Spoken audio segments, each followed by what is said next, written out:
your senators, members of parliament, my colleagues, excellency governors, please forgive the protocol breach. All elected leaders, MCAs, na wakaazi wote wa Kirinyaga. Hamjambo. Gaine mwega. Na hede shiothe.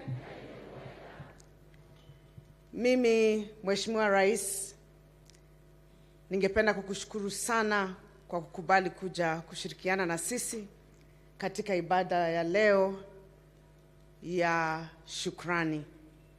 Na leo tumesoma ya kwamba tuanze na shukrani.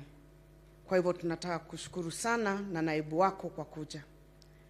Kabla sijazungumza, ningependa kuwatambua wenzangu kutoka eneo la Mlima Kenya, my fellow governors who are here. And because they are from the region and because of their stature, I will ask Your Excellency that you allow me to give them each 1 minute or 2 to greet the people of Kirinyaga and to bring the greetings from their counties. I would like to start with my sister kutoka Meru, Governor Kawira Mwangaza.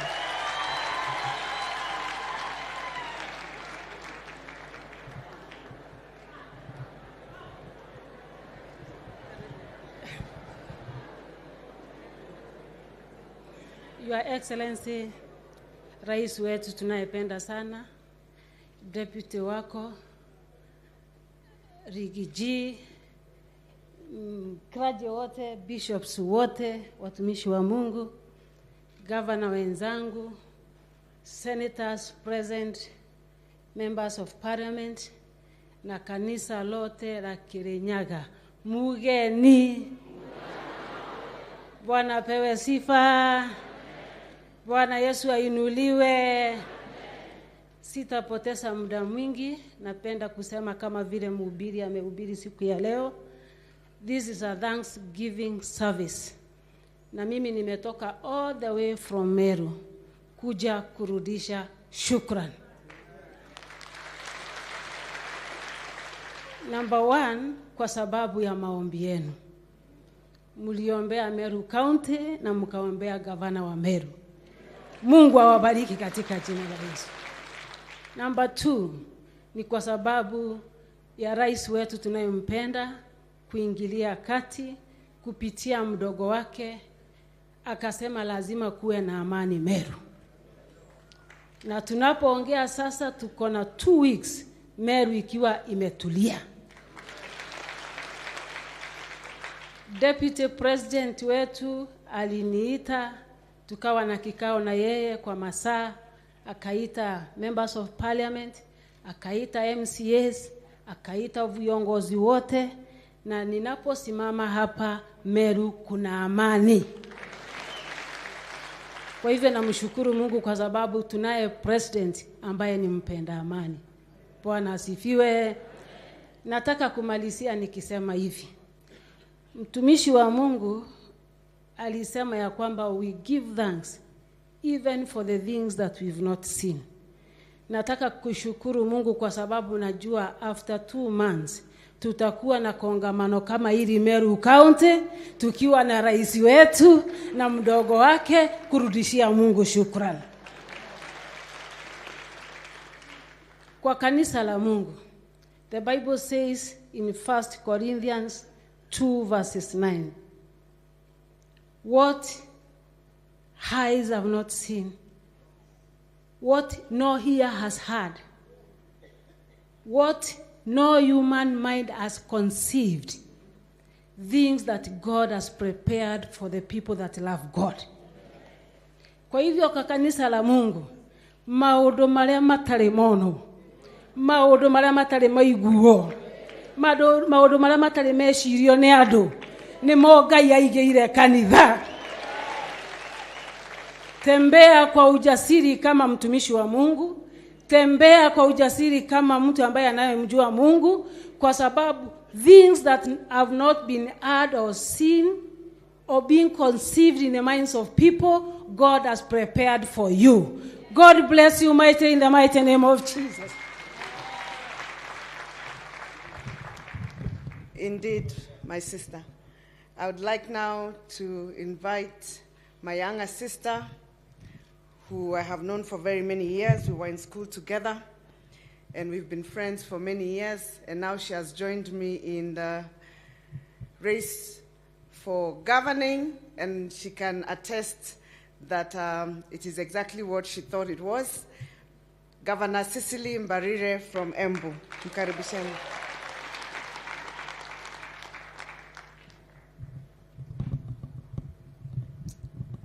Thank you very much, Governor Anne Waiguru, the House of Clergy, Your Excellency, the President of the Republic of Kenya, Your Excellency, the Deputy President, all leaders present, na wananchi watukufu wa Kirinyaga, hamjambo, muyega renge, ngedha isiarierare, Bwana asifiwe. Asante sana, tumeshukuru kuwa hapa. Your Excellency, we've come here because there's no difference between Kirinyaga County and Embu County. We are good neighbors. We live very well together. Embu town, a lot of business people, even in Embu market, are from Kirinyaga County. And we give them a conducive environment to do their businesses. And we work very closely together. So I want to thank you for being here today, and especially so for the opportunity to listen to a very powerful sermon by Bishop Wanderi. And you know, Your Excellency, I've been wondering how come Tangu Tushinde, which was August, you and your deputy have been having Thanksgiving every single Sunday. And I kept wondering, I don't know when this Thanksgiving will come to an end. But having listened to the bishop, sasa nawaelewa. Because we have been told the more you give thanks, the more you're blessed, the more good things come your way. And so we must keep giving thanks for what God has done and what we hope and believe he will do in the future, including reviving our economy. Your Excellency, let me add my voice to those leaders ambao wamesema that you did a good thing to give our able deputy a chance to revive the coffee, tea, and milk industry.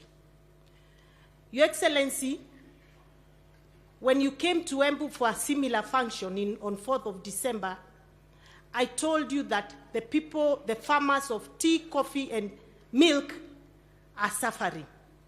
And they are suffering because of cartels. They are suffering because the people who buy their produce make more money than the farmer who works round the clock for one full year tending for that crop. In fact, Your Excellency, hao wakulima wa kahawa, wa majani, wa maziwa, they are poorer than those who don't have. Kanategua ndoeto. So we are happy Your Excellency, Deputy President, has taken this matter very seriously. I have listened to him. I know he has met the MPs, and we are looking forward to a meeting with the governors. Let me give you an example, Your Excellency. In the coffee sector, once the coffee cherry leaves the factory, inaenda kwa mila. Mila ndiye ana mill, na ndiye ana, the same miller has a company in another name as a marketing agency. The same marketing agency, kahawa ikienda kwa auction, ndiye ananunua in another name from outside the country as a buyer. And they determine the prices, they determine the grading. There's nowhere the farmer is involved to ensure that in fact the coffee that goes to the miller the quantities and the grading is exactly what came from the factory. They are richer 1,000,000 times than these farmers. Tunasema wakati ya wao watu kuvurushwa imefanya nini? Imefika. And Deputy President, we shall support you in that agenda. I am particularly very passionate about it because I am who I am, Your Excellency. Because my father paid fees for me from the coffee sector. Today, these farmers cannot get school fees from the coffee sector. Kwa huo torauga na torera rigiji arute wira atagwika atia. Na mikore yeo anengioka gukuono mere out ninja. Wakati wao umefanya nini? The reason why it was not possible to reform coffee and tea sector in the past is because these people are such billionaires. They made sure they bought every single person who was in power. Especially if you are a minister of agriculture. Wanakuja kukuona usiku na briefcase. So we are happy. We have a man who believes in our family. The Deputy President. Who spoke about tea and coffee and milk everywhere he went in Mount Kenya.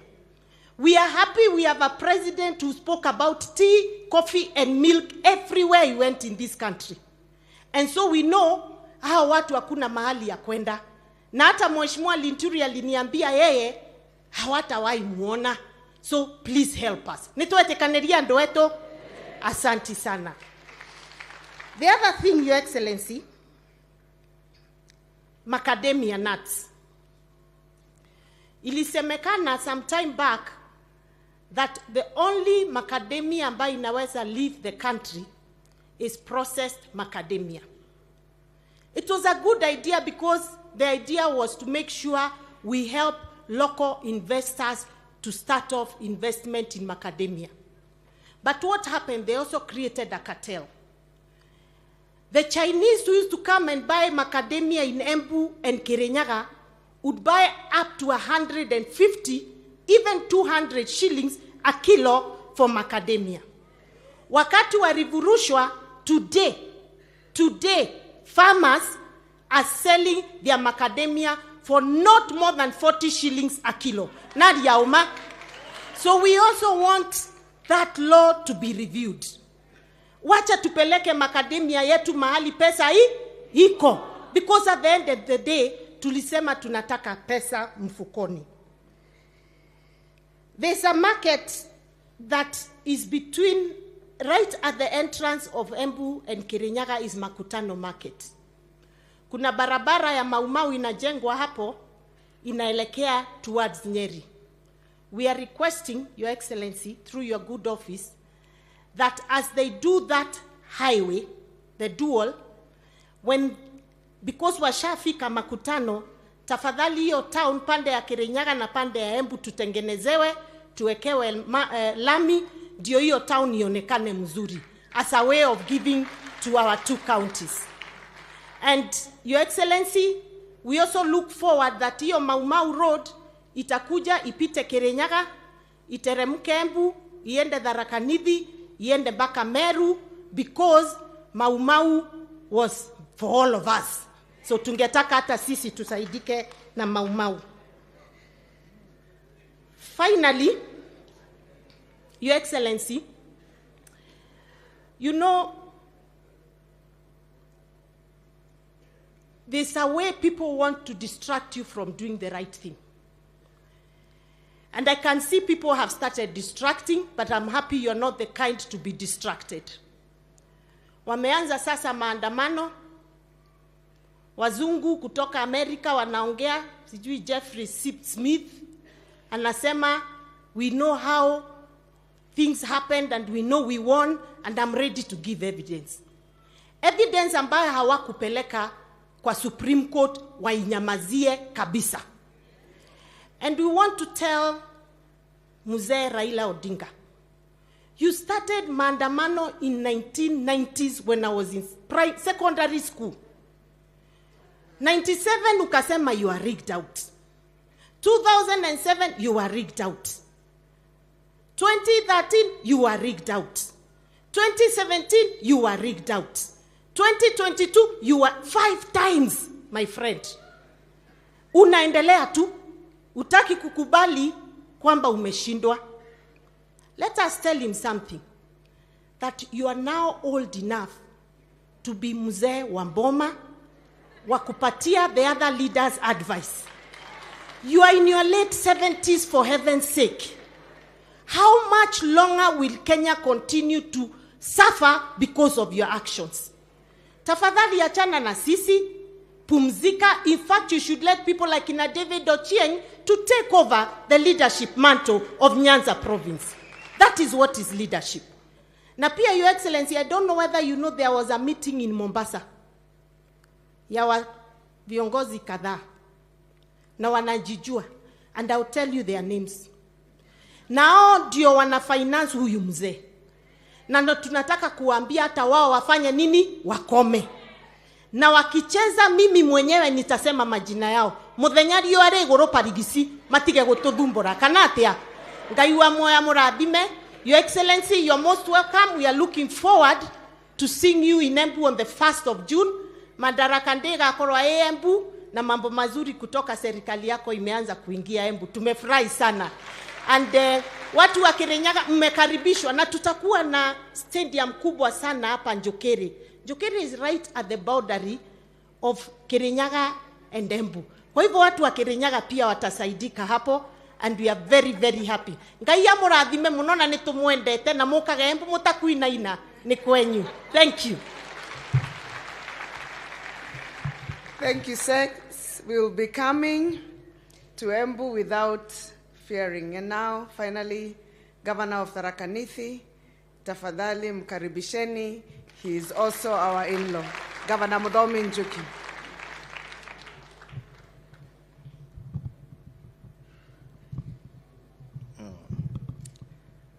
The clergy from the whole of Kirinyaga, His Excellency the President of the Republic of Kenya, William Samoei Ruto, Daktari, the Deputy President, Rigathi Gachagua, my fellow governors, starting with the Governor of Kirinyaga, Madam Waiguru, all the senators, all members of Parliament, the principal secretaries who are here, and the CSCs, na wananchi wa Kirinyaga, mugeni, and wa Kirinyaga murega. God is good, and all the time. Kwanza kabisa nataka kushukuru Governor wa Kirinyaga kwa sababu ya kutualika tukiwa ma-governors to be here. It's always a pleasure for me to be in Kirinyaga, although huwa nakuja kama nakanyanga polepole kwa sababu niko wadhoni. But I want to give a testimony, His Excellency the President. The Kirinyaga people are great people, very good people. They are very good people until when you rattle them. That's when you'll know that they are not docile. They are just good people. His Excellency the President, mengi mesemwa kuhusu maneno ya kilimo katika Mount Kenya, and we want to thank you most sincerely first for giving us the ministries that touch even on that kilimo. The Minister of Agriculture, who is working in the whole country, comes from this region. You've gone ahead and given our Deputy President the opportunity to coordinate this very market of tea, coffee, and even milk. His Excellency the President, the pride of the people of Mount Kenya, since the time immemorial, is in their produce of coffee and tea, na hiyo ndio imejenga uchumi ya wale watu wote unaona wamepeleka watoto shule. But today, any business that does not have interest by the young people is a very hard business to progress. Vijana wetu ukiangalia kila pahali wako kwa biashara zingine. Ndio sababu we have very high level of unemployment, because when you're doing coffee and tea, you employ yourself. The only way we can get our young people involved and interested in farming coffee and tea is if they see their fathers and mothers who are doing the same getting money. And that is why we are very happy to commit that we will help the Deputy President as governors to ensure that road is realized, so that our people, our young people, can also get interest in that business, it can progress. I do not want to go into the details because it's been put very clearly by Governor Cecily Mbarire what is ailing us. One of the things that was ailing us it's very sad. Kuzuia watu ili wasiuze kahawa yao nje. License ya kuuza kahawa, wewe ukiwa nje unaweza kuuza kahawa nje. License, Your Excellency, was 1 billion. How many Kenyans, how many coffee farmers, even with what kind of society, can afford license of 1 billion to go and sell coffee? So it was restricted very few. We want to thank your government because since then it's been rectified. But the implementation is still not yet done. We would like that to be implemented so that if the people of Kirinyaga, people of Embu, people of Tharaka-Nithi, Meru, and the rest of Kenya want to sell their coffee outside, they can do it in an affordable way. Your Excellency, I want to thank you most sincerely because you have consistently, since you were elected, gone around this country in Thanksgiving every Sunday and even sometimes in between the week. But you have not only done Thanksgiving, you have also been consistently making a deliberate effort to unite the people of Kenya. Juzi tumekuona ukiwa pande ya Nyanza, uniting the people of Kenya, and even to the extent of going to woo the people or being available for the people who evidently did not vote for you. That is good deliberate effort. That is kingmanship. And we would like you to continue doing that. We want a Kenya that is united. Lakini as you're doing that, hata wakati ulikuwa nafanya namna hiyo, and we have seen very many leaders who have been mudslinging you and talking badly, warming up to your government. We are also seeing another side by their leadership. They are blowing hot and cold. Pande hii unafanya effort ya kuongea na wale viongozi ambayo walikuwa mlengo ingine ndio wakuja kwa serikali tuunde pamoja. Pande ingine viongozi wao wanasema sawa, twendeni tufanye kazi na serikali. Then all of a sudden wanasema tutafanya maandamano. Your Excellency, we are reading in between the lines. Because saa ingine we could be focusing the wrong people. Atuelewi kwa nini wakati kiongozi wa upinzani ametoka nje, akiwa huko nje naongea mambo ya hapa, na kuna wengine wanakutana hapo wakifanya funununu vile wata sponsor maandamano. I think is a decoy. Kwa sababu haiwezekani kwamba Azimio ilikuwa imetengenezwa na mlengo mmoja wa siasa. Kuna mlengo ingine ya siasa ambaye they are within us and we are not looking, Your Excellency. We need to start looking at them. And I want to thank you, the Deputy President, because the other day, on Thursday, you called the leaders who were elected by Jubilee Party and those who did not make it to try and reconcile them with us, which is a good effort. And we're going to work with them. I was talking to one of them here, and we are saying we need to unite because now the politics are behind us. Lakini viongozi wao, and I'm falling short of naming them the way Cecily Mbarire, Governor, said, angalia ile mlengo ingine, wachana na kuangalia Tinga peke yake. Iko wengine ambao tutaki kutaja kwa sababu hao ndio wanachochea, wanasema we have not gotten what you want, the way you are heading we will not get there, and you know what they are looking for, because there's a tactic in war, Your Excellency, that says advance while negotiating. They are trying to negotiate with you while they are advancing towards war, which is unnecessary because unajua huwezi tishwa. Kwa hivyo we need to read between the lines. What are they looking for? Ukiguza ABC wanaleta shida. There's a possibility they don't want the IBC to be formed according to the law. They want to be involved outside the law. We would like you to ignore that, Your Excellency, and focus on what is supposed to be done according to the law. Sisi tukiwa hapa kwa viongozi wa Mount Kenya in general yote, east na west, tunataka kuhakikisha tuko nyuma yako all the way, and we're looking forward to you coming to the other counties, including Tharaka-Nithi, so that we can continue giving thanks and we can continue uniting the people of the east. Otherwise, tuko ngangari, tuko na wewe, na hao wote wanatajwa kina Smith, kina yule mwingine alikuwa na blue hizo naitwa Gedhongo, na Kioni wao tumeonea 18 kwa sababu tunajua sababu yao hawana haja na Wakenya waendelee mbele. They want to sabotage you, and we won't tell you ignore them at not at their own risk, but at our benefit. Thank you very much, and God bless you. Thank you very much, Governor Muthomi Njuki. Your Excellency, a lot has been said, and I will not repeat all the things that have been said. But when we got the phone call from His Excellency, the Deputy President, that you were coming, and there was going to be a Thanksgiving service, Your Excellency, I got together the clergy at the governor's residence, and we deliberated on how we will have a joint effort to ensure we have a successful day today.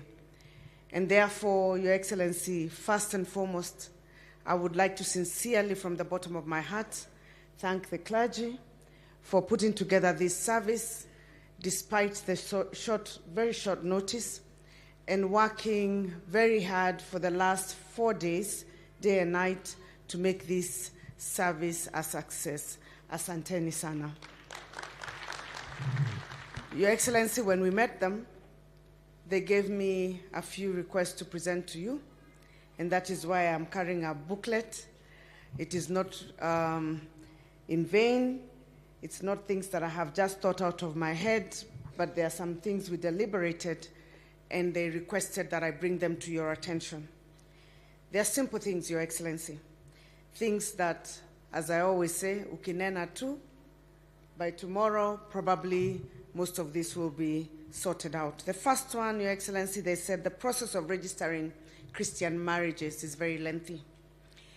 And for young people or older people who want to go through the process of getting married in the church and to get the certification, the process is a lot longer and more tedious than other marriages. They are requesting, Your Excellency, if you could instruct your office, the AG's office, to look into that issue.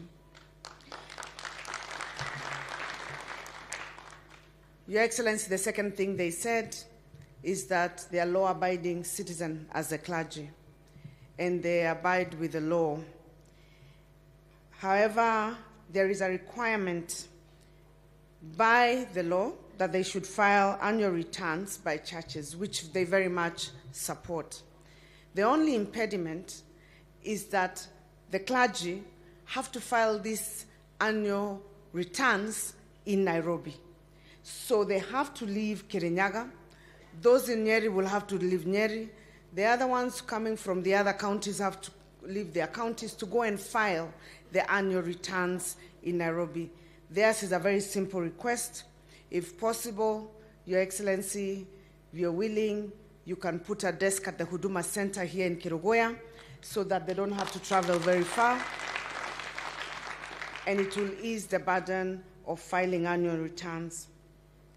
The third, Your Excellency, is that they said they are very happy that you understand evangelism, you understand their role in uniting the people, and I would like you, Your Excellency, to support them with a missions tent, which they could be using when they are carrying out various missions across the county, and even when they go to other counties, so as to reduce the cost of preaching the gospel. Your Excellency, as a believer, I'm sure you know that by doing that, you will be fulfilling your own mission that Christ has given you to contribute to reaching to the corners of the world. So we're very grateful, Your Excellency, and we know that you will do that.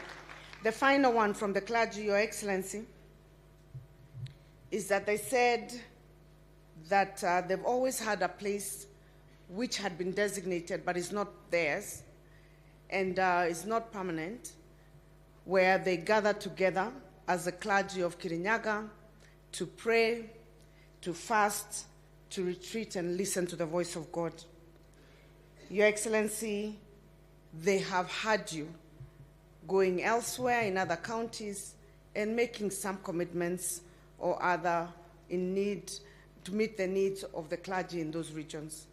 For this Kirinyaga County, they have requested, Your Excellency, that they would really really want to have a retreat center of their own, a place where they can meet and pray and listen to the voice of God. Your Excellency, on this one, mimi ni mtu mdogo sana, lakini nitakusukuma kidogo. I have committed to them that we will give them the land for the retreat center. And if we do that, then you, Your Excellency, wajenge your retreat center. So that way, halfway, I think we'll have achieved what the clergy would have wanted. I actually requested that they do this themselves, but they said, please, you're our governor. When you're there, kindly make this request. Your Excellency, on to governance and political matters. We also, when we were preparing for you to come, we met with the county leadership, we met with the elected leaders, and we agreed on quite a number of things, but many of which I will not talk about today because those are things that we will talk in other forums when we go to the Deputy President's office, when we go to the Minister's office. But I'll just mention very quickly the ones that are pertinent and that need your attention. Your Excellency, today we were taught Thanksgiving, na tunakushukuru sana kwa ile pesa ulitupatia ya canals. Tulipata barua kutoka kwa ofisi yako, 400 million, na NIB was instructed to start taking necessary action. Sisi kwa upande wetu, we promised you 200 million. In this year's budget, I put 100 million, and in July, I'll put another 100 million so that we can have reached the 600 to make sure the canals in the rice farms where we have extended zitafika na maji itafikia wakulima wote wa mchele kule Mwea. Your Excellency, kitu ambayo ilibaki na nilisahau siku hiyo ni ya kwamba compensation ilifanywa kwa wakulima wa Mwea ambao wako kwa main canal, lakini wakulima ambao walipeana parts za shamba zao for the feeder canals hawakupewa compensation. So that one, I thought it is an important issue, and I would like to request, Your Excellency, that your government looks into it, NIB looks into it, so that as we go to build these canals, we don't face any challenges with the farmers. The second issue, Your Excellency, is an issue of a project you supported us to get when you were Deputy President, and that is the water and sewerage project under the African Development Bank. It was supposed to come from Kagumo, Kerugoya, Kutus, go through Kagio, and to Sagana. Your Excellency, we are thankful, and the process started. Somewhere, I think because of the resources, they adjusted the BQs. And so the water and sewerage is coming from Kagumo, Kerugoya, Kutus.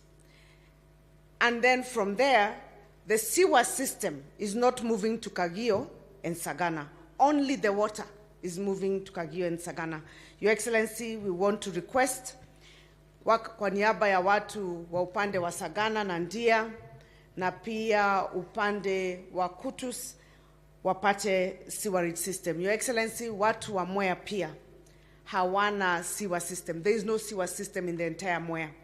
Na Mwea ndio the most populous constituency in Kirinyaga County and also the largest. Your Excellency, we will request that you look into that issue if possible. Your Excellency, tumesikia uko na dams, 3 or 4 dams in every county. And in discussing with the colleagues, there was one particular dam that was supposed to have been done some time back in Gekombo, somewhere up in this constituency of Kirinyaga Central. And we are asking Your Excellency, as you prioritize the dams, that is one of those that can be in a PPP, and because of the population of Kagumo area and Kerugoya, it can actually be one of those most feasible dams, and we ask that you prioritize. The other 2 dams, we agreed amongst the leaders that we met that those 2 other dams for Kirinyaga County ziende upande wa Mwea, upande wa uko South Ngariama, na uko chini Mwea East and West because of the dryness of the area. So, Your Excellency, that was the request from the leaders on the dams. Your Excellency, kuna barabara nyingi sana zilikuwa zimeanzishwa, na barabara hizo zimekwama. Upande wa Mwea kuko na hiyo Mutithi Kagio ilikuwa ikuwe 65 kilometers, only 63% is done. Tunaomba Your Excellency, if you look into it, we'll be very happy. Kuna barabara ingine ya PI Murindoko, Kiomboni na Ndindiriko. Hiyo ilikuwa ya 55 kilometers, only 12% is done na imestall. Your Excellency, upande wa Geshogo kuko na barabara ya PI ya kuenda Mbiri, Ngiriambu, ilikuwa ya 55 kilometers in total. Only 5% has been done. Ilianza na ikasimama. Your Excellency, upande wa Central, huku Kirinyaga Central, kuna barabara ya Kerugoya inaenda Rutue, Kianderi, Gatumbi, 60 kilometers. Hiyo imefanywa asilimia 88%, halafu ikakwama, haikumalizika kabisa. Your Excellency, pia upande wa Ndia kuko na barabara ambayo ilipeana wakandarasi ni ya Sagana, Kathaka, Vigoko, Mururi, Nyamindi, na ni 54 kilometers, na kazi ile ambayo imefanywa huko nadhani ni feasibility study kwa sababu report inasema ni 2%. Your Excellency, ningeomba ya kwamba tunajua pesa ni kidogo, lakini sisi tunaamini. Sisi ni watu ambao tunaamini. Mimi nakumbuka ya kwamba Yesu pia alikuwa ameshikwa mahali huko wewe. Alikuwa na multitude ya watu, walikuwa na njaa, walikuwa wamemsikiza. Vile sisi tulikusikiza wewe. Halafu hakuwa na kitu cha kupatia watu wake. Lakini kulikuwa na mtoto mmoja alikuja na samaki 2 na mikate 5. Na sisi tunajua wewe umepewa na watu wa Kenya na watu wa Kirinyaga na watu wa mahali pengine samaki 2 na mikate 5. Tunaamini ya kwamba hiyo pesa itakuja. Ukianza kugawa itaendelea kuongezeka na utabaki na zaidi ya vikapu 12. Tuna imani. Kwa hivyo kama mna imani watu wa Kirinyaga, mna imani, sisi umesikia tuna imani. Kwa sababu tuna imani ya kwamba utaweza, ukianza kugawa itaenda ikiongezeka na ubaki na vikapu zaidi ya 12. Ndio kwa sababu tumeleta maombi yetu ya kazi. Anza na kugawia Kirinyaga pesa za barabara. Utaona ukitupatia hiyo 1,000 bilioni 1 hivi zitaenda zikiongezeka. Alafu ukipatiana pesa zingine za damu, utaona uko na zingine zaidi. Na ukimaliza kupeleka kwa Ndindinyoro kule Murang'a, na uende kule Nyeri, na uende kule Western na Eastern, bado utabaki, tuna imani, baada ya miaka 5 na zaidi ya vikapu 12. Hiyo ndio imani yetu. So Your Excellency, we are very grateful and we want to thank you in advance because we know that you will put the resources. Tumeambiwa leo tushukuru kabla hatujapewa. Watu wa Kirinyaga mnashukuru? Mnataka hizo barabara zijengwe? Damu tunataka hizo 3. Tunataka sewerage plant yetu imalizike mpaka upande wa Sagana na pia iende Mwea ikipitia Wanguru mpaka Makutano.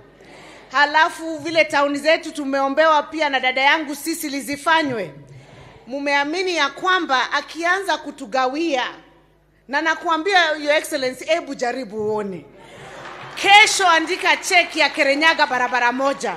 Alafu uone kama Friday hautakuwa umepata zaidi ya kuongezea kule kwingine.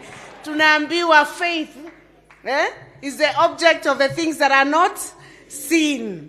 Lakini tunajua ya kwamba sisi tutapata maombi yetu. You've always been very gracious to us. I want to finish by thanking you, Your Excellency. Nilikuomba utusupport na industrial park. Na Your Excellency, tunakushukuru sana kama watu wa Kirinyaga. No korona turamushokeria ngatho netumuburire ruhi. Tunakushukuru sana because that will be a game changer, not just for Kirinyaga County but for the region. Your Excellency, we have put aside 250 acres of land. Previously, hiyo shamba ilikuwa imeibiwa. Nilienda kotini, tukang'ang'ana na tukairudisha kwa serikali. Title iko kwa Kirinyaga County. Your Excellency, nimeongea sana na mawaziri wako. I've been in every office, I'm sure they report lobbying for various things. Tayari tumepeana shamba 20 acres from there for the low cost housing unit, na tumeambiwa itaanza hivi karibuni. Na nikushukuru low cost housing ya Kerugoya tayari wamesign, walikuwa watu wetu walikuwa wameshaitwa kule NHC, National Housing Corporation, and we hope that it will start anytime soon. Sasa hii ni phase ya pili ya kule Sagana, na pia kuna ingine ya upande wa Mwea.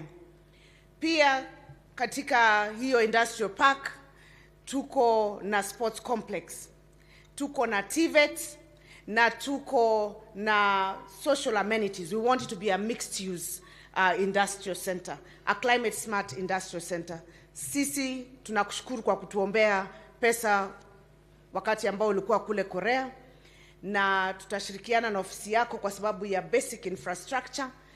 Tumetafuta investors. As I speak to you, we have about 10 interested investors already lined up. Katika siku ya Wednesday tutaenda na committees za MCA. We have booked an appointment with Tatu City. Tunaenda kuona vile industrial park zinafanana, ndio sisi tufanye upgrade zaidi kushinda ile ya Tatu City. Na tuko na appointment on Wednesday with our MCAs to go and look at Tatu City. Your Excellency, we have banks already lined up to finance the investors to set up the factories. Your Excellency, hata cooperatives mbili za Kirinyaga already are lined up to set up their coffee processing factories at the industrial park. Just what you have heard about value addition. So we thank you, and we thank you in advance for your support, and we look forward to working with you going forward. Mimi maneno ya siasa sitaongea sana, lakini tuseme hivi: tusishinde tukishughulika na distractions ambazo hakuna mahali zitatupeleka. Kama vile Mheshimiwa Ndindi amesema, kama hawakukuweza walipokunyanyasa, wamekuacha nje, wamedhulumu kila mtu ambaye amekuongelesha, watakuwezaje sasa? Umesonga karibu zaidi na Mungu, alafu huko na serikali, watakuwezaje? Wasitutishe na wasikujaribu kukutisha, hata usiwajibu. Wewe wachia foot soldiers wako hiyo maneno. I think they are looking for relevance. If they were clever and they are politicians, wangekuwa wanajipanga. Wale werevu nimewaona wakipanga laini kwa ofisi ya Deputy President, kwa sababu wanajua huko hakuna mahali wanaenda.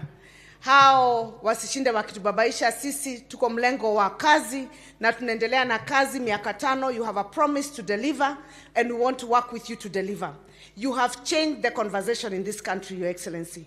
You moved us from empty rhetoric to discussing things that matter to the people on the economy, na hapo ndipo tupo. Mungu awabariki, na tunawashukuru sana kwa kuja, na mkuje mara mingi tena Kirinyaga ili tuendelee kupeleka Kenya mbele. Kwa hayo mengi na machache, ningependa kumkaribisha naibu wa Rais, His Excellency Rigathi Gachagua, akuje atuongeleshe. Karibu.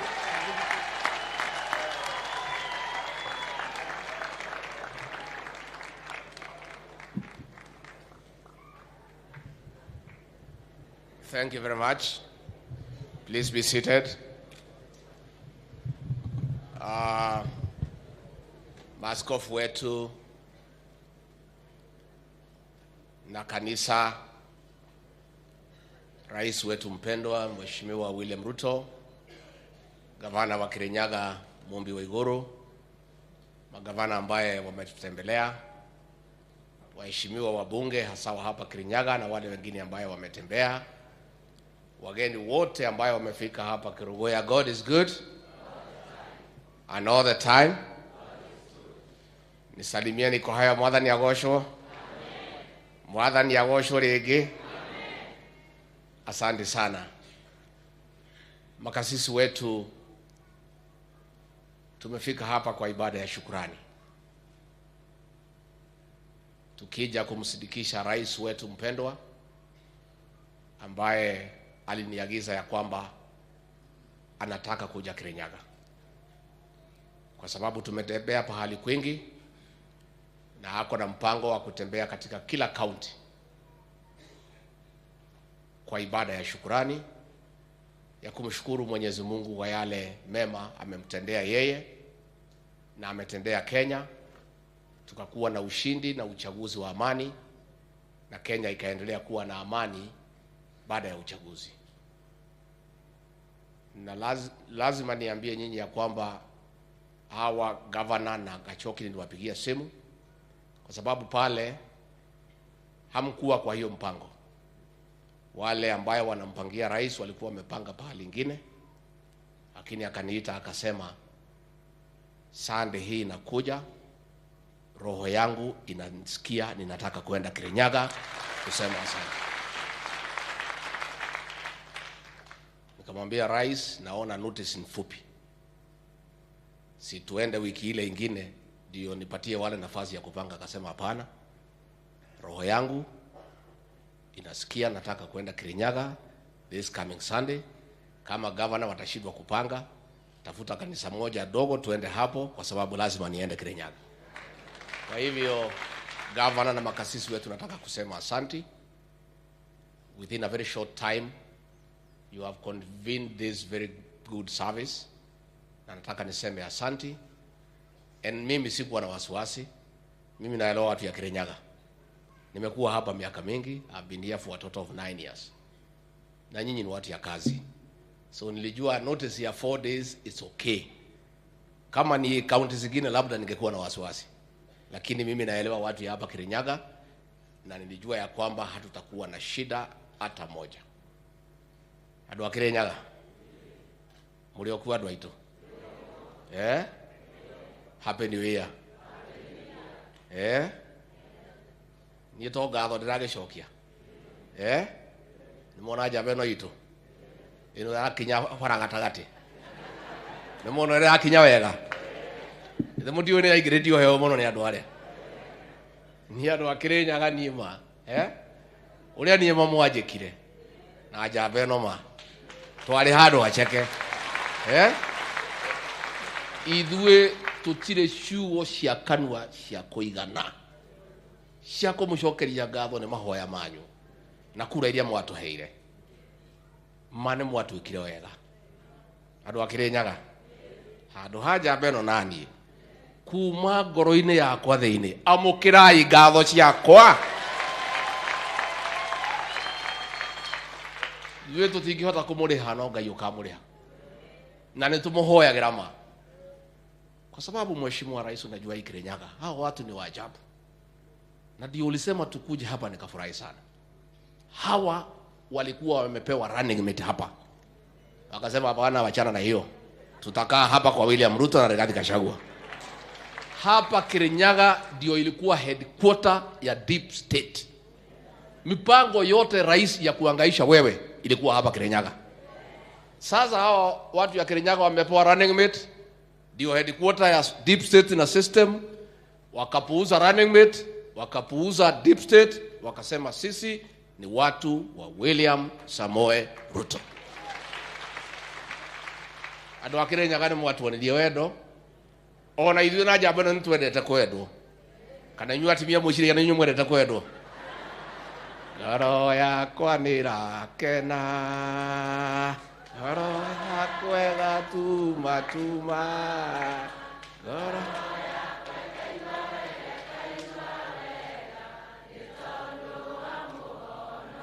hau muno hau kono muhingure ngoro ya njamba ĩno ma nĩ iraigua wega, na yakwa ĩkaigua wega muno. Muramenya kaundu uria ni ndakibangĩirwo, nĩ mũndũ ũyũ andu acio mabangĩire mane mwatwĩkire wega, na tutikanoga nĩ gũcokia ngatho, no nginya tũke tũmũrutĩre wĩra. Na ndio rais wetu amesema Kirinyaga iangaliwe vilivyo kwa mambo ya maendeleo na kwa mambo ya watu ya Kirinyaga. Na ndio ameweka watu chungu nzima kwa serikali yake kutoka hapa Kirinyaga, kwa sababu nyinyi upendo wenu ni wa ukweli. Tena watu ya Kirinyaga wakipewa kazi wanafanya. Wacha nisimamishe viongozi hapa muone mambo ya Kirinyaga vile yanakaa. Haya, gavana kuja hapa. Wapi secretary to cabinet? Wapi PS? Wapi GK? Wapi Mheshimiwa GK? Wapi Jeremia Kamau? Wapi Hana Waitherero? Wanjohi Githae?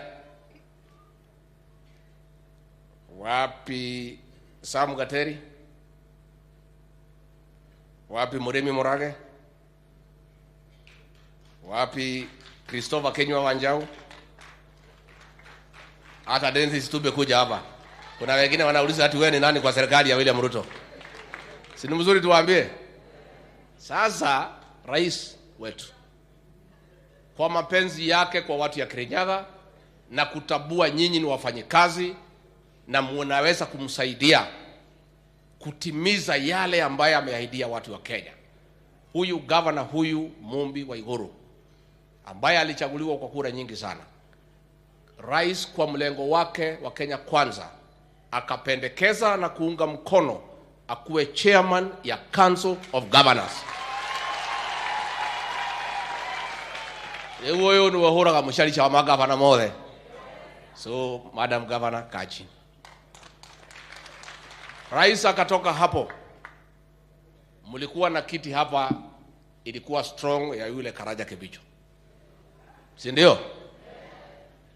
Tukiuka mego ile haona ke. Rais akaamua ya kwamba hiyo kiti aiongeze mamlaka ipande juu.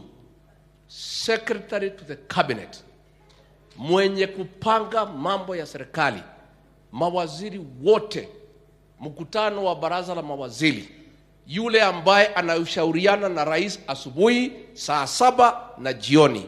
Secretary to the cabinet ni mtoto wenu huyu anaitwa Mase Wanjau. Mpigieni makofi. Mwebere kama tiribere. Kachini secretary to cabinet. Akatoka hapo akapeana kiti ya principal secretary ya correctional services katika wizara ya interior. Na huyu Mary Mudhoni kutoka hapa Gishugu hapa pahali nilikuwa ndio principal secretary wa correctional services. Ndio huyo, mpigieni makofi. Akarudi hapo akajua mlikuwa na barabara mingi sana ambaye zilikuwa zinaendelea, na mnajua tumepata matatizo kwa sababu tulikuta store yetu hakuna kitu. Hata panya walitoroka, hakuna kitu ya kukula.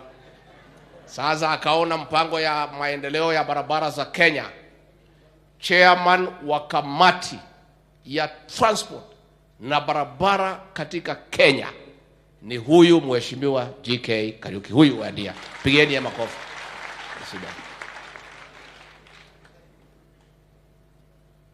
Tuko na huyu kijana wetu ambaye sasa ndio mkubwa pale katika Ikulu, ndio mwenye hii ma TV yote mnaona ya rais. Mkiona picha ya rais hapa natoka mzuri, mwenye kujibu ni huyu. Tumekubaliana? Huyu ndio mwenye pale kwa Ikulu ya rais na mambo yote ya rais, na mimi ndio anatupanga picha namna hii. Sasa huyu anaonana na rais asubuhi saa 7 jioni. Sasa ukipata maneno ya Kirinyaga pia ukipanga picha unamnong'onezea rais, Kirinyaga anasonga. Ndio huyu kijana anaitwa Sam Gateri. No, Wanjohi huyu. Alafu tuko pia na huyu anaitwa Sam Gateri, pia ako pale katika Ikulu akisaidia rais kwa mambo ya communication, is one of our senior officers, mambo yote ya communication ya rais wetu. Alafu kutoka hapo Tuko na wapi Itombe? Kwanza mimi hii baada ya shukrani nataka turudishe shukrani kwa hii kijana dhati ya kwamba ako uhai. Huyu kijana. Unajua hii watu ya Azimio wanamkemea ati wewe ni nani kwa rais? Huyu ofisi yake inaitwa come here go there. Huyu ni mtu ya rais ya mkono. Hana ofisi yote pale lakini ndio mwenyewe. Anapanga hapa, anapanga hapa, anapanga hapo, anapanga hapo. Na Your Excellency, tukiwa hapa Kirinyaga tunasema asante kwa Mwenyezi Mungu. Huyu kijana alikuwa amepangiwa kuuawa. Si mnajua? Na amri ikatoka. Na Kinoti akatumana akachukuliwa. Akawekwa kwa gari. Akiwa pale kwa gari wakampiga, wakamtoa makucha, wakamuumiza kwa magoti, wakamfanyia mambo ya kinyama. Akiwa pale kwa gari, askari wanaulizana, tumuue namna gani? Askari mmoja anasema, wacha tuende pale kwa container iko hapa hili, tumpigie risasi hapo, akwishi. Mwingine anasema, hapana, hii kijana ni mbaya sana. Wacha tupeleke Abadea, tutupe kwa fisi, akuliwe na fisi. Mwingine anasema, hapana, tupeleke Rivayala. Lakini kwa sababu iko Mungu, watu walikuwa wameweka kwa mtandao ya kwamba Itumbi ametekwa nyara na anaenda kuuawa. Sasa wale wenye kutumana wakaigiza baridi. Ndio huyu Kinoti akapigia officers. Akasema mumeua wakasema bado, msiue, kimeuma. Wacha tu atupwe pahali, muachane na yeye. Akatupwa pale Kasarani. Vijana ya bodaboda wakamchukua, wakampeleka hospitali pale Nairobi. Bishop umesema tusameane. Lakini mambo ingine roho yetu ni mzito. Mambo ingine ni mzito. Sasa huyu kijana wewe na ni kijana mdogo ya hapa the fathers. Alikusaidia miaka yote. All the years akakuunga mkono. Wewe unatoa agizo ati hii kijana aende auawe. Alafu wewe Bishop unatuambia okay tutajaribu. Mimi nitajaribu. Rais wetu tayari amesamehea. Mimi ni gari niko na shida kidogo lakini nitajaribu. Sababu umesema mzuri tuangalie mbele tuwashane na hii side mirror. Na hii side mirror mimi nikiangalia saa nyingine nachanganyikiwa na ninakuwa na shida. Lakini mimi nataka tushukuru Mwenyezi Mungu kwa maisha ya huyu kijana Dennis Itumbi. Wapi bwana Wanjau? Huyu Christopher Wanjau, mtoto wetu kutoka hapa Kiangai. Si mnajua yeye?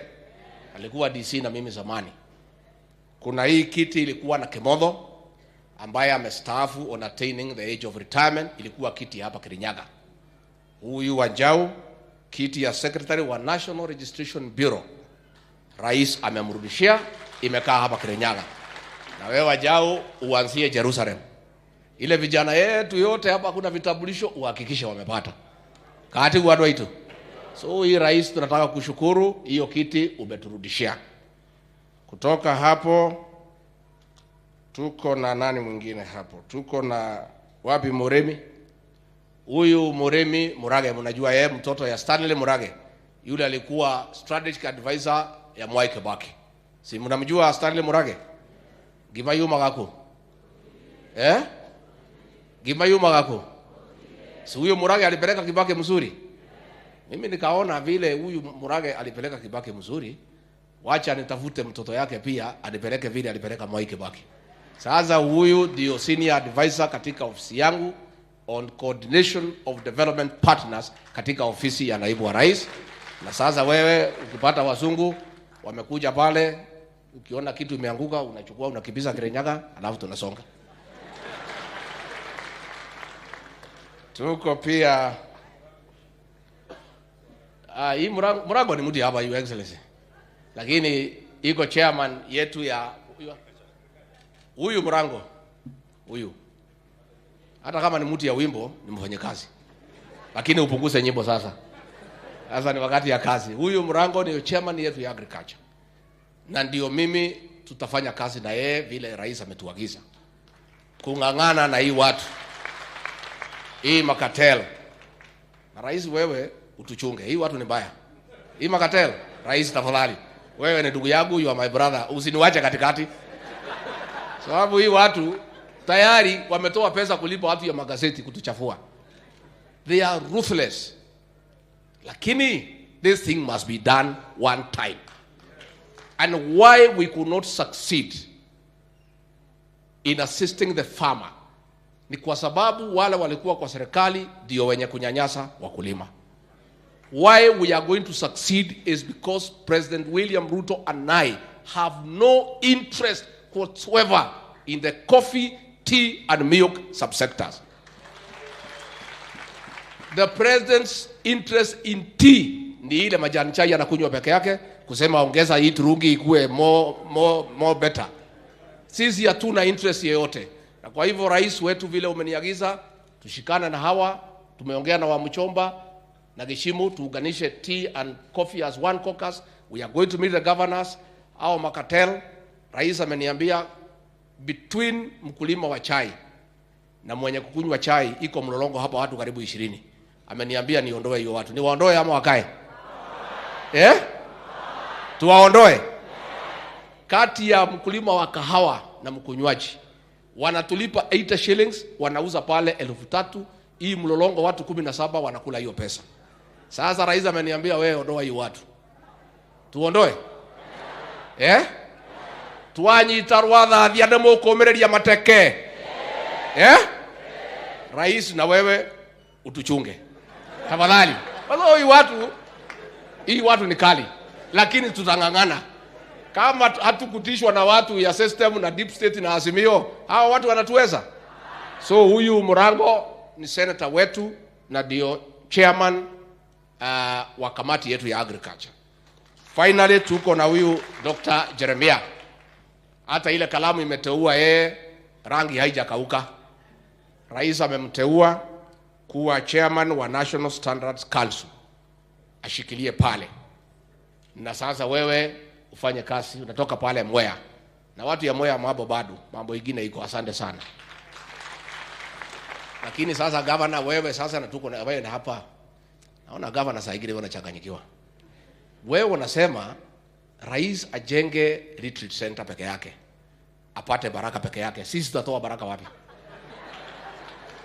Na unajua rais anatupenda lakini baraka hawezi gawia sisi. Kama ni pesa angetugawia. So governor, rais akikubali uite sisi wote.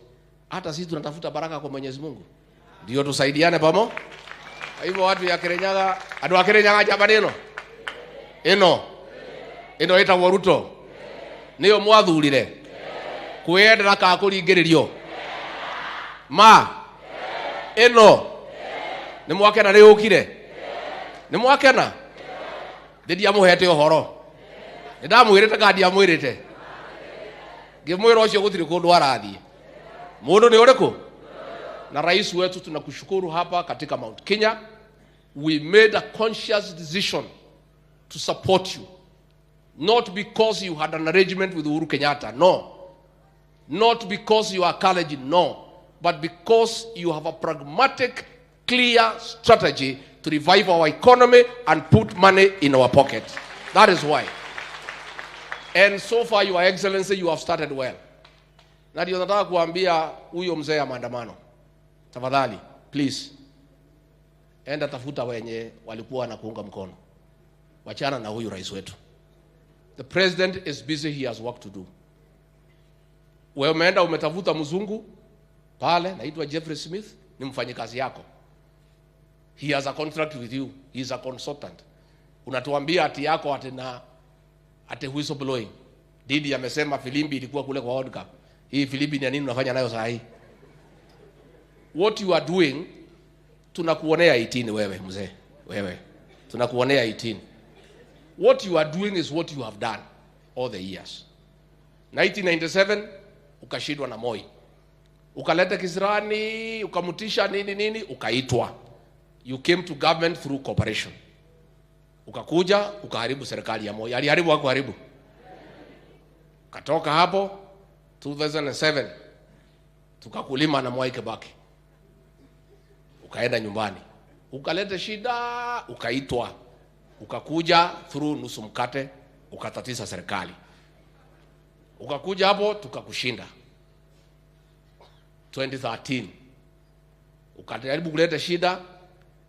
Uhuru akitaka kuita wewe, huyu alikuwa deputy yake akamwambia hapana, wachana na hii mtu, atatuharibia serikali. 2017 tumekushinda. Umeleta kisirani, umeuzia Uhuru uoga. Si alimuuzia? Sasa Uhuru akanunua uoga, akamuita kwa serikali kwa handshake. Aliharibu serikali yetu wako haribu. Tukakwama. Unga ikatoka 90 shillings mpaka 230. Deni ikatoka 2 trillion mpaka 10 trillion. Vijana milioni 6 hawana kazi. Watu CRB 14 million. Barabara zote sikasimama. Everything wewe Raila ukiwa na Uhuru mkaharibu everything. Mkatuachia nchi hakuna chochote. Nikasema pale Kasarani mkasema mimi ni mjeuri. Ati nisiongee mbele ya wazungu. Kwani wazungu si walikuwa hapa tukawafukuza? Kwani mnawaogopa? Si lazima tuseme ukweli. Sasa hii maneno unalete tunakujua. Unataka atikulete namna hii ati utuzie uoga ati tukuite. Ati vile tulienda hapa Nyanza juzi ati unafikiria tunaweza kuita wewe. Wewe hapana uzia huyu rais wetu uoga. Eno ni chuma guru. Ati huo. Noyo ndo yako na haja kiemwe. Rais wetu nakuomba kwa niaba ya wale tunakusaidia. Hii mambo ya hii mzee tuachie. Dawa ya hii mtu ni mtoto ya maumau. Wewe kaa kando.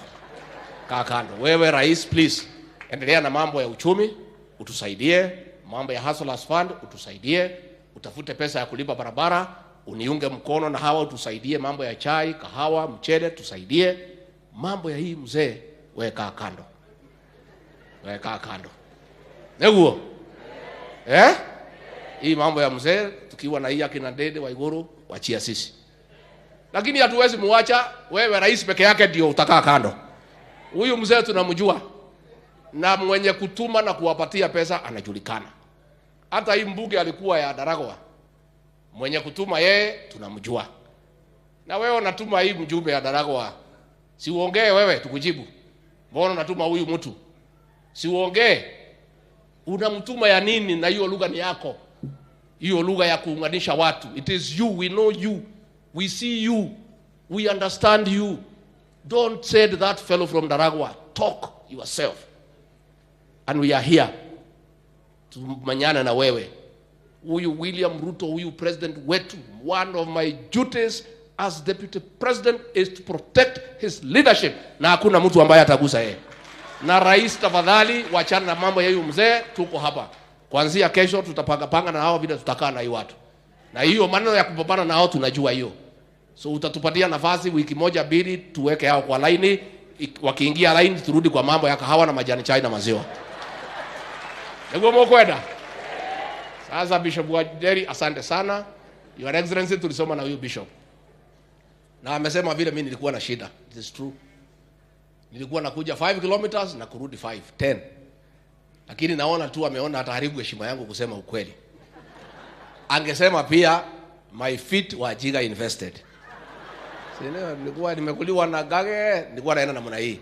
Hii miguu yangu ilikuwa imeharibika. Nimekuja Nairobi nimepanga mpaka nimerudisha line. Tuwali tuone da. Tuwali tu da na moyo nisi amethemba igana.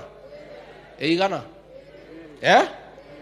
Ya kiongo ni arangi uriko. Ya mwiri.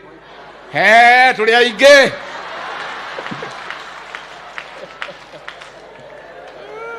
Sisi Bishop, sisi tunatoa shukrani.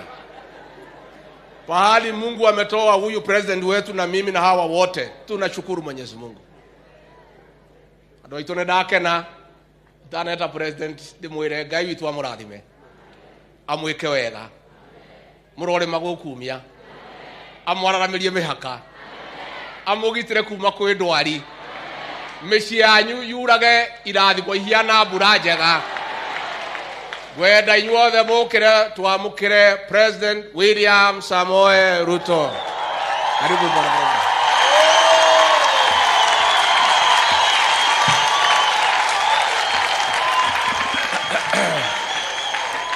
Asante sana Mheshimiwa Rigiji. Tafadhali tuketi chini. Asante sana.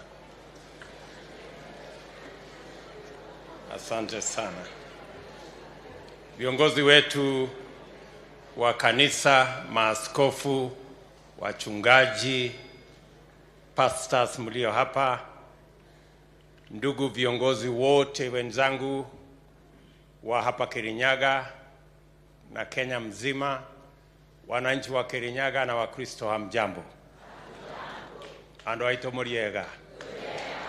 Bwana Yesu asifiwe. Munisalimia hata na huko nyuma. Bwana Yesu asifiwe. Hey. Kweli naona mmekuja. Kwanza mimi nataka nichukue nafasi hii nimshukuru Mungu kwa kutupatia hii nafasi ya kufika hapa Kirinyaga siku ya leo katika mkutano huu wa muhimu sana, mkutano wa shukrani. Na niwashukuru viongozi wote wa hapa, hasa waliotuongoza katika ibada na wananchi wengi mliofika. Leo tuwe hapa tumshukuru Mungu kwa mambo mengi ametufanyia kama Wakenya na kama watu wa Kirinyaga. Asanteni sana kwa kutukaribisha hapa. Tumekuja hapa kwa ibada ya shukurani. Na vile Askofu Wanderi ametuambia, tuko na mambo chungu mzima ya kumshukuru Mungu. Tulikuja hapa kwenu tukiwa ni watu ambao walikuwa na matatizo mengi, tukaomba kura yenu, mkawa na imani, mkatushikilia, mkatupatia kura zenu. Leo tumefika hapa kumshukuru Mungu na kushukuru nyinyi watu wa Kirinyaga kwa kura zenu. Asanteni sana. Narudia tena kusema kwa niaba ya wote MCS waliopigiwa kura hapa, wabunge, seneta wetu, gavana wetu, Rigiji hapa na mimi, sote tunawaambia asante sana. Na kwa sababu mmetimiza sehemu yenu na mmetupatia nafasi ya uongozi, ile sehemu imebaki sasa ni sehemu yetu kuwatumikia, kuwafanyia kazi, kutekeleza mipango yote tulikubaliana na nyinyi, ili tuweze kuinua maisha ya kila mmoja wetu na kuinua taifa letu la Kenya, ikiwemo kaunti yetu ya Kirinyaga. Na mimi kwa niaba ya hawa viongozi wote waliochaguliwa, mimi nataka niwapatie hakikisho ya kwamba tutaungana, tutashirikiana, tutafanya kazi pamoja ili tuweze kuinua kila mmoja wenu, na pia tuweze kuwa na taifa ambayo sote tutakuwa tunajivunia kwamba sisi ni wa Kenya.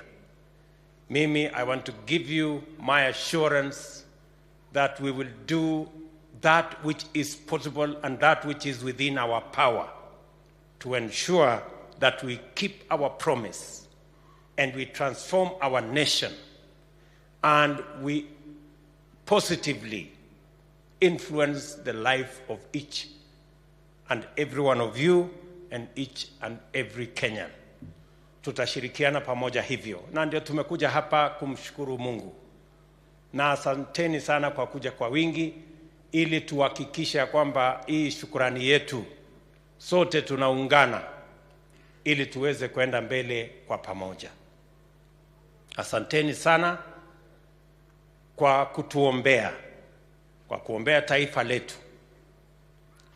Na vile tunavyojua, hii uchaguzi ilikuwa ni uchaguzi wa muhimu sana, kwa sababu watu wengi walikuwa wamepanga mambo ya sivyo. Kuna mambo mengi yalikuwa yamepangwa, vile mmesikia. Watu wengi kule katikati kulikuwa na vitisho, kulikuwa na njama, lakini Mungu alisambaratisha njama zote na tukawa na uchaguzi wa amani, na tukawa na uchaguzi huru na haki, na tukaondoa siasa ya ukabila katika siasa ya taifa letu la Kenya. Na ndio sababu tuko na reason. We are here to thank God in a thanksgiving service, because despite all the plans and schemes, God not only gave us a peaceful election, but in this election we demonstrated as the people of Kenya that we can vote on issues, not tribes. We can vote on an agenda, not mere rhetoric. Kwa hivyo tunamshukuru Mungu sana kwa sababu siasa ya Kenya kwa uchaguzi huu imeinuka, na leo watu wa mataifa mengi katika bara letu la Afrika na hata duniani kote wanasherehekea uchaguzi wa Kenya, because we did it by the grace of God to be peaceful and to eliminate the cancer of tribalism that has plagued our country for long. So mimi nawashukuru sana, na tumefika hapa kwa sababu ya hiyo jambo moja ya shukrani. Tuko na kazi nyingi tumeelezwa na hawa viongozi, na hiyo kazi yote ya barabara, vile mnavyojua barabara zilikwama karibu mwaka 1.5 iliyopita. Mimi nataka niwahakikishie ile kitu mimi nilisema na huyu deputy wangu na serikali yetu. Tulisema hatuwezi kuendesha Kenya katika ile barabara ya madeni tena,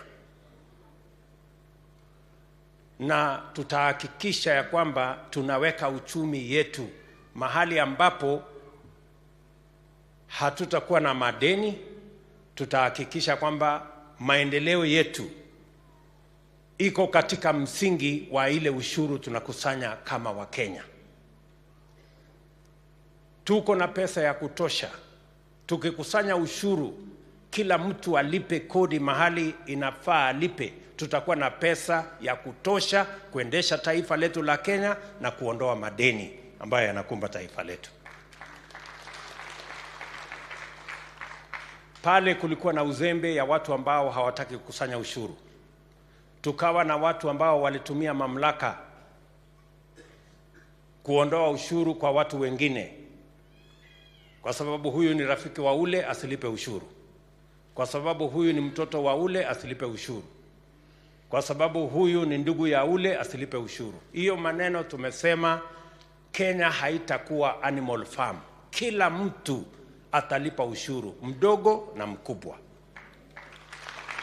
Na ndio tumesema pale kwa kulipa ushuru, mimi ndio nitakuwa number 1, Rigathi number 2, wengine wafuate mpaka kila Mkenya, kwa sababu haiwezekani kwamba Mkenya wa kawaida analipa ushuru, wale wadosi wanatafuta njia ya kukwepa kulipa ushuru kwa sababu wako na uwezo wa kisiasa ama wa kiserikali. Haitafanyika tena. Every citizen is going to pay their part of tax so that we can run our country on the basis of our own resources, and we can eliminate the cancer of debt that is threatening to destabilize our economy. Tunaelewana jameni? Na ndio mimi nawashukuru sana, na nataka nimshukuru yule aliombea uchumi wetu. You spoke so well and you spoke for us. So tutashirikiana namna hiyo. Na vile vile tumesema mambo yetu ni matatu. Kwanza ni lazima tusimamishe uchumi wetu. Our first assignment is to consolidate our economy, to make sure that our economy is on sound footing. Na jambo la pili ni kuunganisha Wakenya wote. Mimi nawashukuru. Mimi nimeenda na nimesema kwa taifa letu la Kenya ndio tuweze kuondoa kasumba ya kisirani ya ukabila na chuki. Tumesema serikali hii ambayo tumetengeneza kwa mapenzi ya Mungu, tutashughulikia mahitaji ya kila Mkenya Yule alitupigia kura, hakutupigia kura, bora ni Mkenya analipa ushuru, serikali hii tutafanya kazi bila mapendeleo. Ndio tuweze kuondoa siasa chafu ambayo imeharibu taifa letu kwa muda mrefu. Na ndio mimi nawauliza ndugu zangu, sote tutembee pamoja. Ndio tusiwapatie nafasi wale walioteka nyara nchi yetu kwa miaka nyingi kwa kuuza migawanyiko, kuuza ukabila, kuuza uoga, ndio waweze kuendesha mambo yao, wa Kenya wakwame katika mambo ya underdevelopment. That paradigm we are changing. And I want to ask every citizen of the Republic of Kenya, I have said as president that we are going to unite this country, we are going to consolidate our economy, and every citizen is going to be treated equally, irrespective of how they voted, because they are taxpayers, and we have one country called Kenya, and we are a democratic nation. Those in the opposition are in the opposition because our democracy and our constitution provides for an opposition. But we are going to make sure that we serve all Kenyans equally. Mimi vile vile nataka mjue ya kwamba kuna watu hawajafurahi ya kwamba tulifanya uchaguzi ukawa ni wa amani na ukawa hauna ukabila. Ndio wamerudi kwa ile njama yao walikuwa wanaendesha kule. Walikuwa wanapanga njama ya kuvuruga, kukoroga uchaguzi, kupanga sijui namna gani, deep state, sijui system. Wakati Mungu alisambaratisha hiyo mpango, walichanganyikiwa. Kwa sababu hawakupata nafasi ya kupanga fujo, kwa sababu walikuwa wanafikiri deep state na system ingewapatia mambo yenye walikuwa wanatafuta. Sasa ndio wanajaribu kupanga hiyo maneno. Sisi tunawaambia ndugu zetu, those who are not happy, those who are against the peace, the unity that we see in our nation, that today they want to bring us old stories. I want to promise Kenya that we will not allow our country to be a hostage to threats and blackmail by a few people who are looking for their personal interest. We are going to serve all Kenyans equally, irrespective of how they voted, because we want to move our country to the next level. Tunaelewana jameni? So, musikuwe na wasiwasi. Kabisa, hii Kenya tutaiunganisha iwe kitu kimoja, tutaweka uchumi mahali pazuri, na mimi siwezi kuruhusu ati watu wachache waende kona pale, ati watupangie njama ya kututisha, ati wanatupangia sijui maandamano, ati sisi tuache kushughulikia mahitaji ya wananchi wa Kenya, ati sisi tukuje hapo ati tushughulikie mahitaji yao. Wamezoea hiyo tabia, lakini we are telling them the end has come. There is no more. Ile mulipata kwa vitisho sasa iwatoshe. Wacha sasa tufanyie kazi wananchi wa taifa letu la Kenya. Hatuwezi kuwa tunashughulikia watu 5, 6, 10 kila mwaka nenda miaka rudi. Ati kwa sababu wanataka kutupangia maandamano, sijui wanataka kupanga sijui nini hapo. Pangeni maandamano vile mnataka. Lakini Kenya itasonga mbele. Tunaelewana jameni? Kenya will move forward. And I want to assure the citizens of our great country that this country will never again be a hostage to blackmail of a few people chasing personal, selfish interests at the expense of millions of people in the Republic of Kenya. We will unite all our citizens, irrespective of how they voted, so that we can put to shame those who have the habit of using blackmail and threats to secure their personal family interests at the expense of the interests of the millions of Kenyans in our republic. Tumesema ya kwamba hii miradi yote, mambo ya housing tutafanya Kenya mzima. Mambo ya program ya manufacturing, agro processing tutafanya Kenya mzima. kwa sababu tunataka vijana wa Kenya wote tuwapange na ajira, walipe ushuru, wasimamie familia zao, wawe na manyumba ya sawasawa, na tupeleke Kenya mbele. Hatuwezi kuwa mahali moja ya maandamano mwaka nenda mwaka rudi kwa sababu ya mambo ya ubinafsi ya watu wawili watatu. Haiwezekani.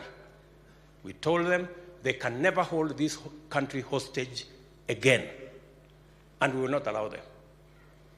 Tunakubaliana jameni? Kwani mtu anaweza kuteka nyara hii Kenya miaka hii yote? Unafanya maandamano hapa unapatiwa, unafanya maandamano pale unapatiwa, unafanya maandamano hapa unapatiwa. Wewe unapeleka kwa familia yako na watoto wako, alafu unataka hata kunipangia maandamano? Endelea. Lakini siwezi ati kwenda kupanga mambo ya mtu moja na familia yake ati ampanga maandamano. Mimi nia yangu na viongozi wale wote ni kupanga mambo ya vijana wa Kenya, mambo ya Wakenya wote, tuhakikisha kwamba kilimo inalipa pesa. Saa hizi tunapanga vile tutazalisha chakula ya kutosha. Wamepanga maneno pale ati kutusukuma. Ati tuende tuagize chakula kutoka nje. Hiyo maneno lazima kuwe na balance, kwa sababu wale watatusaidia kuwa na chakula Kenya sio wakulima wa dunia ile, ni wakulima wetu hapa Kenya. Na ndio sababu mpango yetu ni kusaidia wakulima wetu wa Kenya. Na ndio mnasikia tuko na mbolea gunia milioni 6 tayari.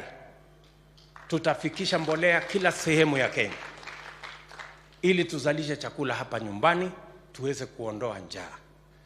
Kama tutaagiza chakula ni hapo mbele, lakini itakuwa ni kwa mpango, sio kwa kusukumwa, ni kwa mpango, kwa sababu lazima tuhakikisha kwamba wakulima wa mchele hapa biashara yao isiharibike, wakulima wa sehemu zingine biashara yao isiharibike, because they are the surest solution for our food security intervention. Wao ndio watatufanyia hivyo.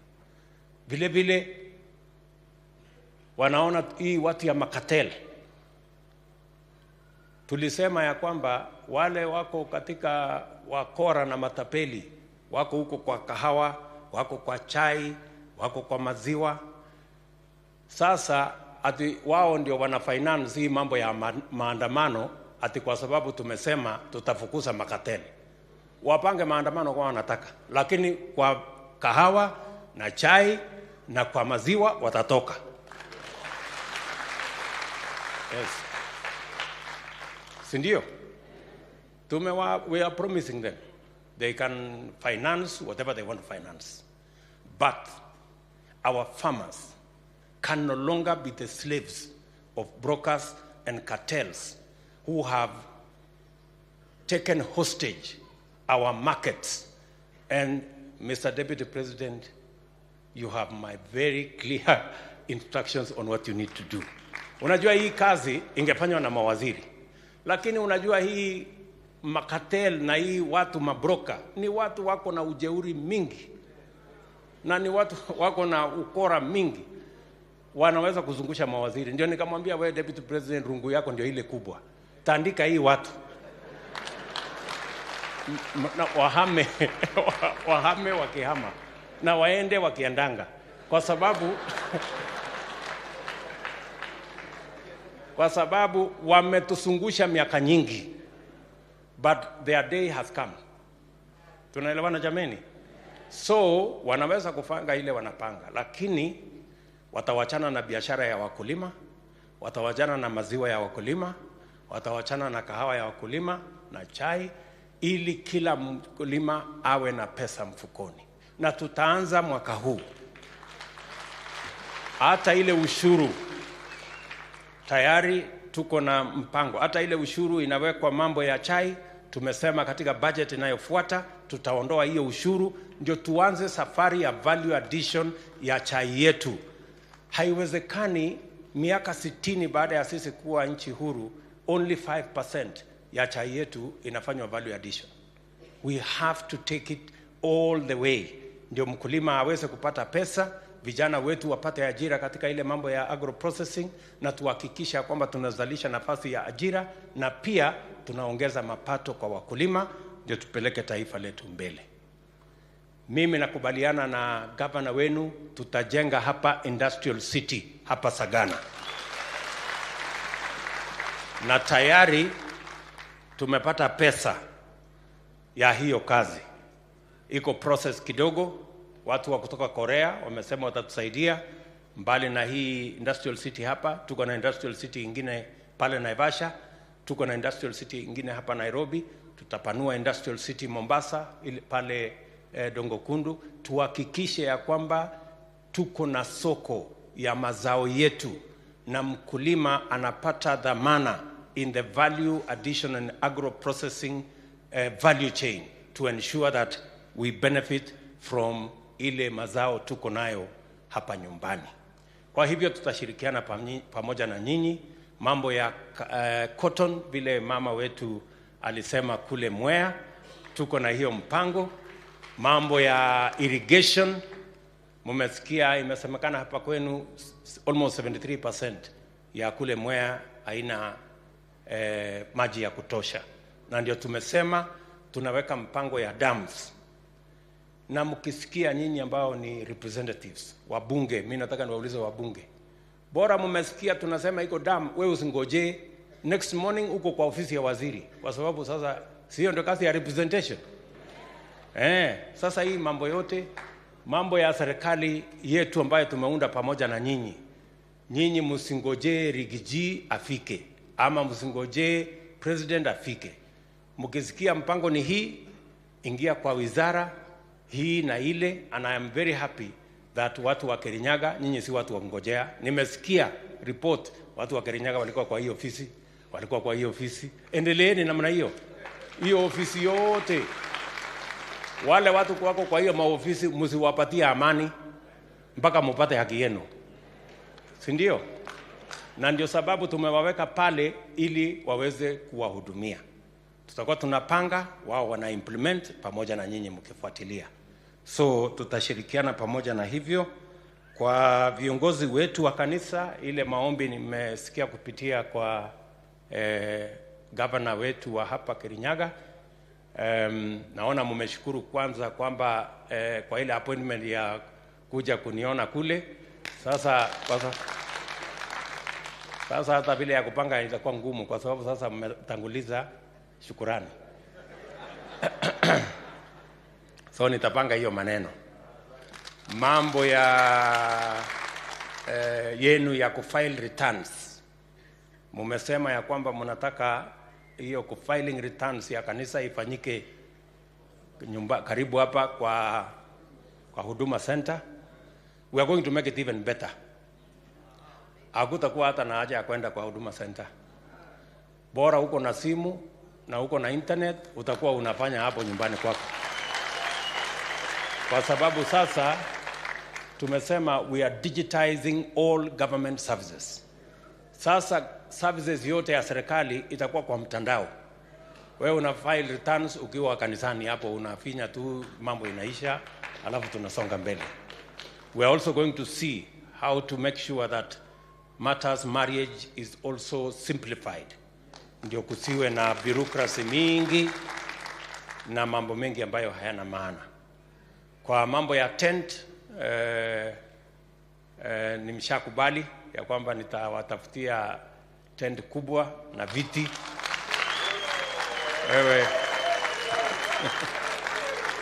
Wewe governor utakujia hiyo maneno, si ndio? Alafu muendelee na kuhubiri kabisa mambo ya Mungu. Ndio tumaliza, hata hii pombe inamaliza watoto wetu jameni. Tafadhali tusukume kona hiyo. Na retreat center, governor akitoa ardhi vile Rigiji amesema, sisi wengine wote tutakuja kujenga. Mimi ndio nitakuwa mstari wa mbele, ndio fanya namna hiyo, kwa sababu hii maombi ndio imetufikisha hapa jameni. So mahali yote inapangwa maombi, sisi tutakuwa huko mstari wa mbele. So otherwise, watu wa Kirinyaga mjue tunawapenda sana. Wakati nilikuwa pale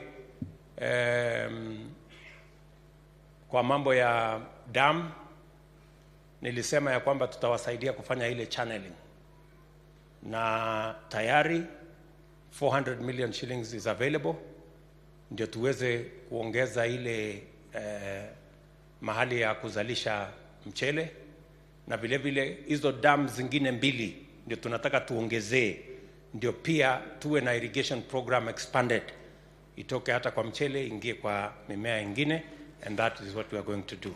So ndugu zangu, watu wa Kirinyaga, na washukuru sana, na wapenda sana, na watakia baraka ya Mungu.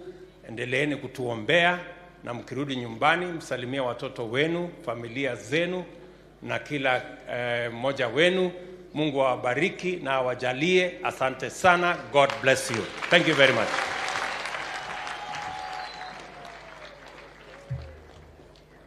Thank you very much, Your Excellency. May we be seated for a very brief session whereby we have just 2 assignments, Your Excellency. We have the presentation of gifts. We have the leadership of our women clergy who will do that very briefly. Kindly, I request that you get your space as you've been guided before so that we present the gifts very fast. Wananchi naomba dakika 2 mbili. Shortly after that, in the next 2 minutes,